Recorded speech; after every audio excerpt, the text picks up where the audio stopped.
Well, if we don't, we're just contributing to the degeneration of the earth. You know, basically our home where we live right here on this earth.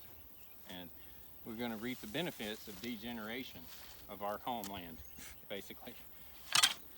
And so if you don't want that, then you need to become an active participant in the regeneration of where we live.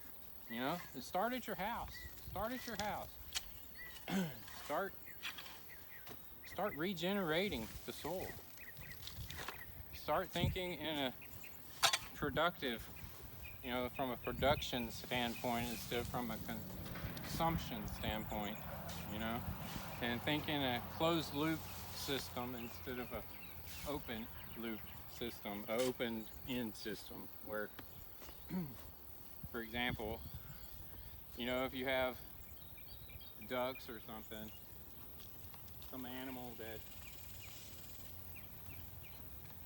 has what we call waste and it stinks.